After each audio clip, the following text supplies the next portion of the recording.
प्रधानमंत्री नरेंद्र मोदी का झारखंड के पलामू और सिरसाई में चुनावी दौरा है। दोनों जगहों पर पीएम मोदी करेंगे चुनावी जनसभा को संबोधित। बिहार में भी चुनावी जनसभा को आज संबोधित करेंगे पीएम नरेंद्र मोदी। दरभंगा में एनडीए उम्मीदवार गोपाल जी ठाकुर के समर्थन में रैली को करेंगे संबोधित।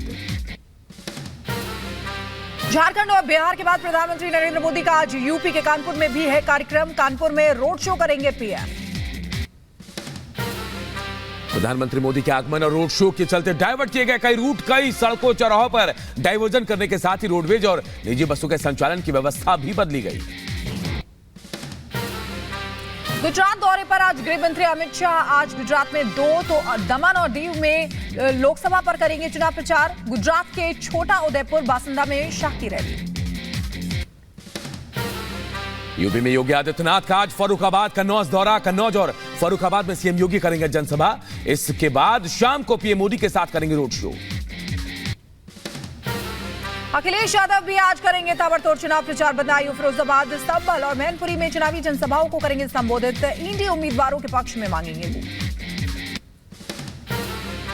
मुसलमानों को लेकर असदुद्दीन ओवैसी ने दिया विवादित बयान का। आज के भारत में मुसलमानों की स्थिति वैसी है जैसे हिटलर के दौर में यहूदियों की थी। जो भारत में आज जो पोजीशन है मुसलमानों की, वो 1930 के हिटलर के जमाने में जो यहूदियों से जो हरकतें होती थी वही स्टेज पे है।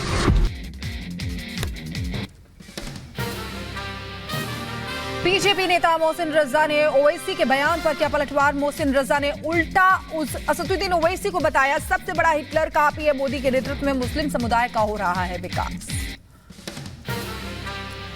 चुनाव को लेकर यूपी के डिप्टी सीएम केशव प्रसाद मौर्य ने विरोधियों पर साधा निशाना। कहा 4 जून को 400 पार होने के बाद ओवैसी हो, चाहे अखिलेश हो, चाहे राहुल गांधी हो, सब जय श्री राम बोलेंगे।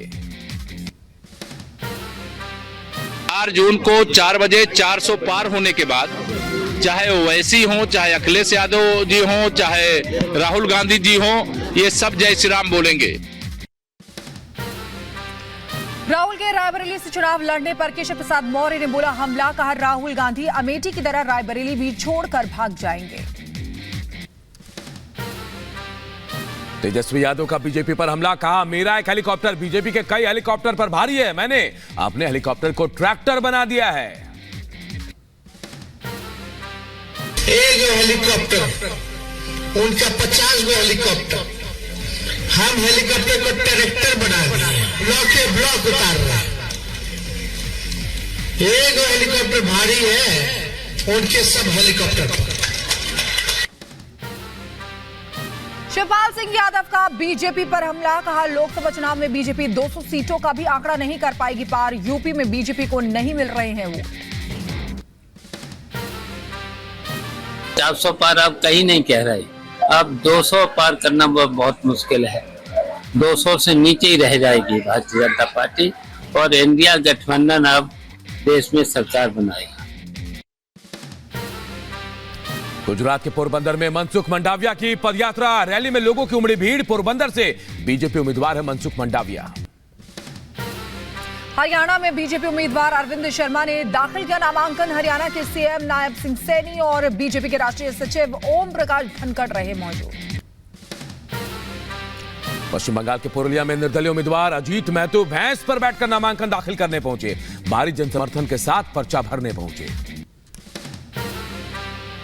एमपी कांग्रेस अध्यक्ष जीतू पटवारी की बड़ी मुश्किलें। इमरती देवी के खिलाफ दिए गए विवादित बयान को लेकर दर्ज हुई एफआईआर। इमरती देवी ने खुद दर्ज कराया है मामला। गृहमंत्री अमित शाह के फेक वीडियो मामले में दिल्ली पुलिस का एक्शन। अरुण रेड्डी नाम के शख्स को पुलिस ने गिरफ्तार किया। दिल्ली पुलिस के मुताबिक गिरफ्तार आरोपी स्पिरिट ऑफ कांग्रेस नाम के ट्विटर अकाउंट को चला रहा था। गृहमंत्री के फेक वीडियो को वायरल करने को लेकर दिल्ली पुलिस आज करेगी कोर्ट में पेश। अरुण रेड्डी की कस्टडी की भी मांग कर सकती है पुलिस। यूपी के आगरा में राष्ट्रीय शोषित समाज पार्टी के राष्ट्रीय अध्यक्ष स्वामी प्रसाद मौर्य पर फेंका गया जूता। रैली को संबोधित करते समय मौर्य पर एक युवक ने हमला किया। आरोपी को पुलिस ने पकड़ा।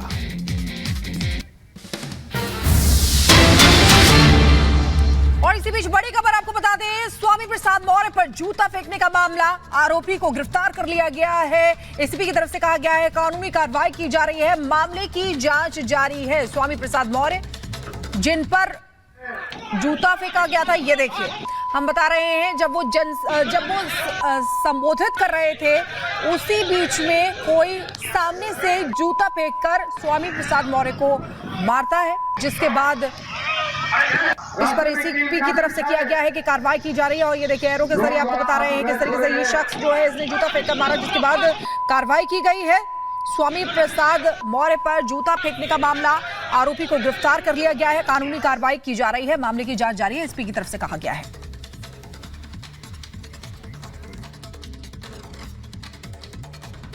खेड़ा एक गांव है, वहां पे सती मंदिर है, उसमें उनका एक प्रोग्राम था जिसमें धर्मेंद्र धाकरे नाम के एक व्यक्ति ने उनके ऊपर जूता फेंका है, उसको गिरफ्तार कर लिया गया है, कानूनी कार्रवाई की जा रही है। तो मालूम पड़ता है किस संगठन के लोग हैं? इसकी जांच कर रहे हैं, जैसे ही पता लगेगा बता दिया जाएगा। और अब आपको दिखाते हैं कि कैसे स्वामी प्रसाद मौर्य पर भरी सभा में एक युवक ने जूता फेंका है। एक बार नहीं, दो बार जूता फेंका। हालांकि बाद में पुलिस ने उसे पकड़ भी लिया है, और यह तब हुआ जब आगरा में स्वामी प्रसाद मौर्य एक जनसभा को संबोधित कर रहे थे। पूरी खबर इस रिपोर्ट के जरिए आपको बताते हैं।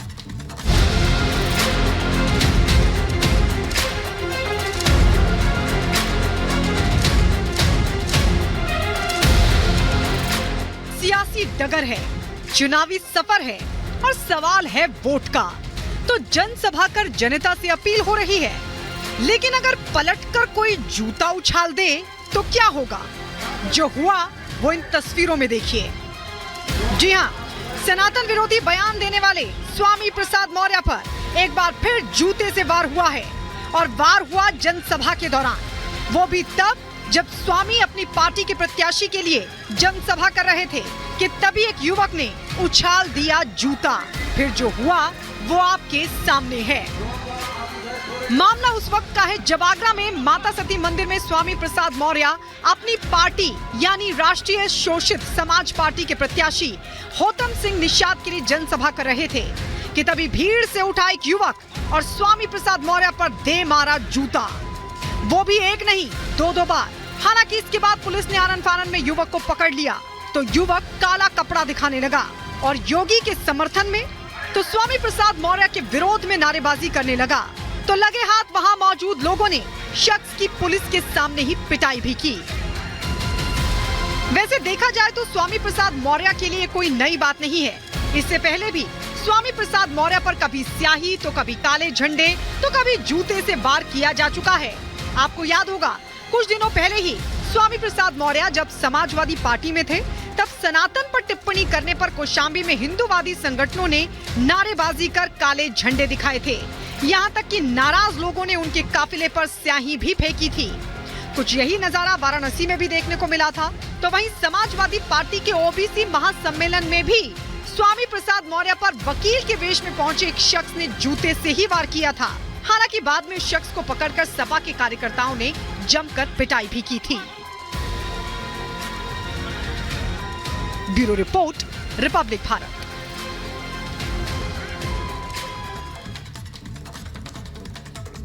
और इसी बीच एक और बड़ी खबर आपको बता दें, रेवंत रेड्डी से मिलेगा आज वेमुला परिवार। ये बड़ी खबर आपको बता रहे हैं। तेलंगाना पुलिस ने आरोपियों को क्लीन चिट दी थी। ये बड़ी खबर आपको बता दें, वेमुला परिवार जो आज रेवंत रेड्डी से मिल सकता है। तेलंगाना पुलिस ने आरोपियों को क्लीन चिट दी थी। परिवार ने पुलिस की क्लोजर रिपोर्ट पर संदेह जताया।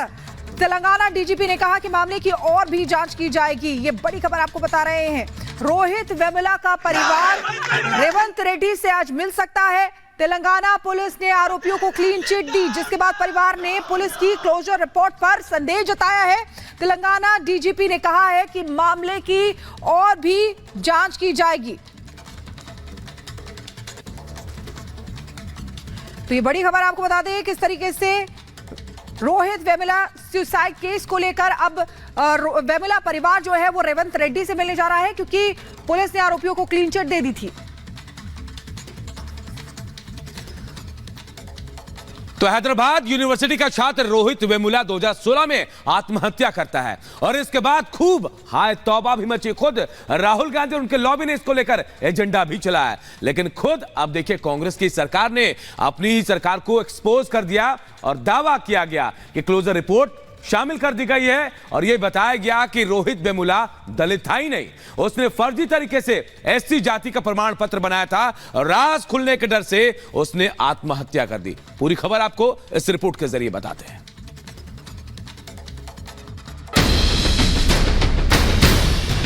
सालों से जिस रोहित वेमुला के नाम पर इकोसिस्टम ने बवाल काटा था, जिसकी आत्महत्या को दलितों के साथ अत्याचार बताया गया था, अब उसी रोहित वेमुला केस में बड़ा खुलासा हुआ है। सबसे बड़ा खुलासा ये कि रोहित वेमुला दलित था ही नहीं, और अब सवाल ये भी कि जब वो दलित था ही नहीं तो विपक्ष क्यों उसकी मौत का प्रोपेगेंडा बना रहा था। सुनिए राहुल ने संसद में कैसे उस वक्त रोहित वेमुला का नाम लेकर बयान दिया था। रोहित वेमुला ने पूछा, मैं दलित हूं इसलिए मुझे क्यों मारा जा रहा है, मुझे क्यों कुचला जा रहा है, मुझे क्यों दबाया जा रहा है। यही सवाल पूछा उसने। क्या मेरे लिए हिंदुस्तान में भविष्य नहीं होना चाहिए? और आप लोग क्या करते हो, हिंदुस्तान की सरकार की शक्ति उसके कंधों पे ऐसे दबा देते हो। उसको आपने दबाया और बेचारे ने आत्महत्या कर दी। राहुल रोहित वेमुला केस में बयान दे रहे थे। इतना ही नहीं, साल 2016 के इस सुसाइड केस ने काफी तूल पकड़ा था। राहुल गांधी और रोहित की फैमिली हैदराबाद यूनिवर्सिटी में स्टूडेंट्स के प्रोटेस्ट में भी शामिल हुए थे और इस दौरान कैंडल मार्च भी निकाला गया था। तब तत्कालीन सांसद बंडारू दत्तात्रेय ने कहा था कि कुछ एंटी सोशल एलिमेंट्स यूनिवर्सिटी में अशांति का माहौल बना रहे थे। मैंने मिनिस्ट्री को इन लोगों पर कार्रवाई करने के लिए लिखा था। इस सुसाइड का बीजेपी से कोई लेना देना नहीं है। जांच रिपोर्ट में सच सामने आ जाएगा। और अब उसी रोहित वेमुला केस में बड़ा खुलासा हो गया है। हैदराबाद विश्वविद्यालय के छात्र रोहित वेमुला की आत्महत्या के मामले में तेलंगाना पुलिस ने बताया कि वो दलित नहीं था। तेलंगाना पुलिस ने अपनी क्लोजर रिपोर्ट में कहा कि रोहित वेमुला अपनी असली जाति को छिपा रहा था और सच सामने ना आ जाए इसके डर के चलते उसने आत्महत्या की। तेलंगाना पुलिस ने इस मामले की फाइल बंद करने का निर्णय लिया है। तेलंगाना पुलिस ने कहा कि रोहित की मां ने उसे फर्जी अनुसूचित जाति का प्रमाण पत्र बनवा के दिया और रोहित को लगातार ये डर बना रहता था कि यदि उसका भेद खुल गया तो उसकी डिग्रियां खत्म हो जाएंगी। पुलिस रिपोर्ट में कहा गया है कि रोहित वेमुला वडेरा जाति से ताल्लुक रखता था, जो पिछड़ा वर्ग में आती है। रिपोर्ट में कहा गया है कि रोहित वेमुला की मौत के लिए कोई अन्य जिम्मेदार नहीं। ये भी बताया गया